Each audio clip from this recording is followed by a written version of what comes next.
What's up, guys? My name is DJ Swivel, and on this week's episode of Storytime, we're going to be talking about risk, and more importantly and more specifically, the risk that I took in moving from my favorite city in the world, New York City, to Los Angeles, and why that paid off in so many ways. Stay tuned. DJ Swivel, don't you tell a story, please. DJ Swivel, don't make it cheese. What's up, guys? My name is DJ Swivel, and we're back for another week of Storytime. This week's story is not a big celebrity story or a big funny story. This week's story is all about risk. I've faced a lot of adversity in my career, and I've had to take a lot of risks in order to achieve new heights and meet new goals. One of the biggest risks that I took was a little over 5 years ago, moving from New York City, where I started my career, to Los Angeles, where I never lived, didn't spend any significant time, had some friends who lived there, but aside from that, didn't really know a whole lot of people in LA. And I had to make that choice. Did I really want to make that move? So let me rewind a little bit and sort of set up the story and hopefully try to explain my thought process in what ultimately made me decide to make that move. So let's sort of like rewind a little bit and just set the scene. I started my career in New York City in 2005, and I ultimately moved to LA in 2015. So I lived in New York for a full decade, 10 years. And the music industry was going through a ton of changes over this time period. Like I said, I moved to New York in 2005. Just a few years earlier, I don't know, maybe 5 years earlier, 4 years earlier, something like that, was when Napster came out. And then a bunch of other file sharing apps came behind that. And that had a huge, huge negative effect on the music industry. It made it so easy to steal music. And quite frankly, the industry did not adapt quick enough. Now, by the time I got to New York, the industry was already hit by that. And it was in a constant decline. Year over year, the industry was generating less and less revenue as more and more people understood how to use these file sharing services and stopped buying CDs or albums. So, you know, and when I moved to New York in 2005, some of the bigger studios had already begun closing. The year before I moved to New York in 2004, Hit Factory closed, which was one of the biggest studios in New York. Then I get to New York after it's closed, and a few years after that, Sony Studios, another big studio in New York, closed, and Chung King closed, and Right Track closed, and like all of the big major studios in New York closed.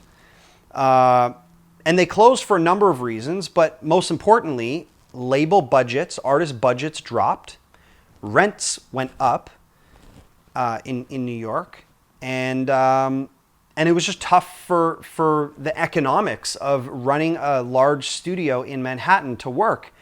And the unique thing about New York is if you open that studio in Brooklyn and you have to cross a bridge, get off the island of Manhattan, your business significantly drops. Not to say that no artist wants to go to Brooklyn, but most artists don't want to go to Brooklyn. And by the way, I love Brooklyn. This is not a knock on Brooklyn, but yeah, if you're an artist who either lives in New York City or are traveling and you're in the city for the week, there's this like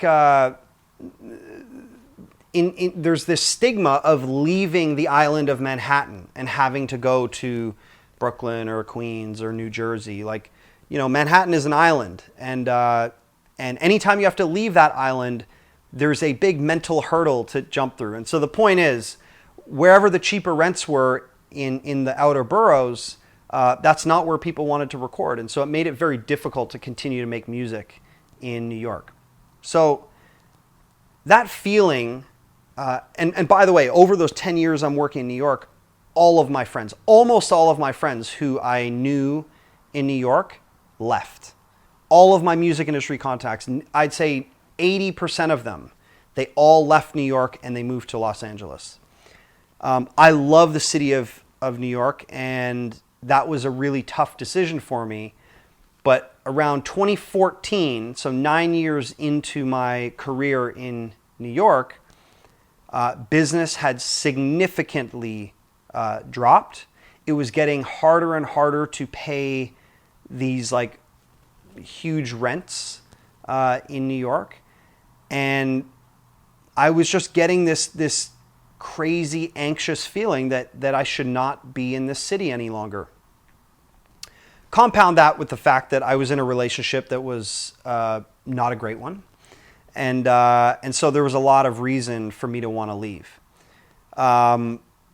So how did it happen? Well, I guess it was late January or maybe early February, but I went to the Grammys, which were in Los Angeles, in early 2015. Might have been the last week of January, I think is usually when the Grammys are. So I was actually nominated for Album of the Year for Beyonce's album, self-titled album, Beyonce. And so I'm nominated, so I get tickets, and so I fly out to LA for the week with the intent with the quiet intent, like internally in my head, of determining if this is a city I really want to live in. So I come out, I have a great Grammy week, and I go back to New York feeling refreshed and invigorated and with a new lease on life, if you will. And then the idea started really building in my head. Maybe I can actually do this. Maybe I should actually leave. And this was tough because all my greatest career achievements happened in New York. It's tough to leave that. And you don't know I don't know what's going to happen in LA. So I get back to New York, and I had such a great trip in LA, and then I get back and the relationship I'm in is not going well. And you know, the writing's on the wall. You can just tell this is not going to last. It's not sustainable. And so maybe 2 months later, after being back for a month or two, would have been probably like end of March maybe, I told my girl at the time that I needed a break, and I need to figure some things out, and I need to just take a trip and sort of clear my head and really think about what I want in life.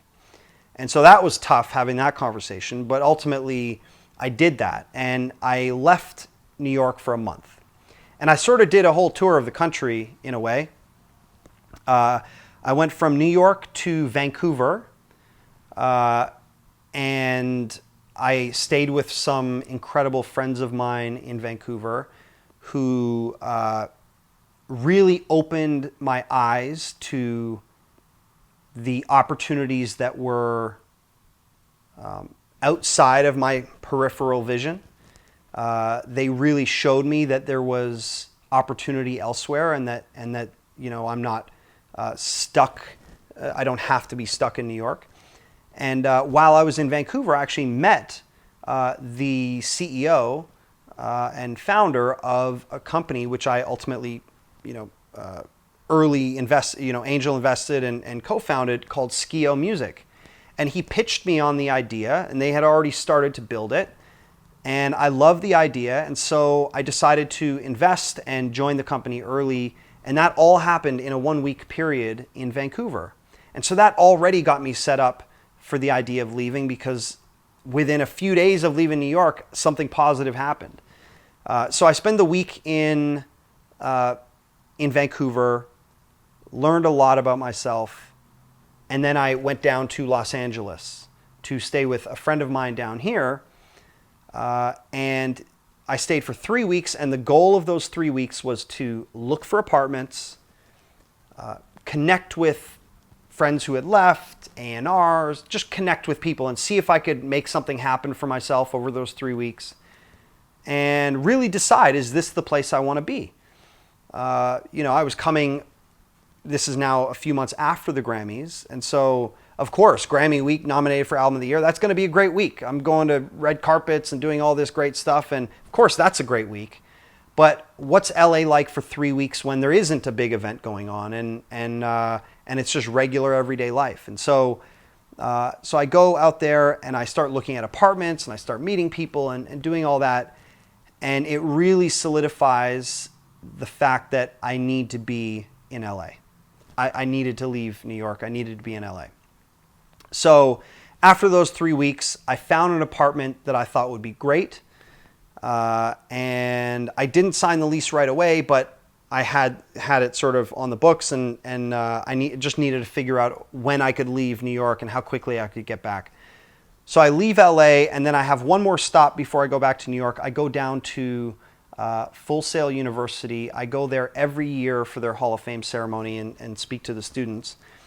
And that week really, I connected with an old friend who I hadn't seen in a number of years, and she really helped me see that, when a relationship isn't going so well, that you shouldn't like double down on it. You should just like move on from it.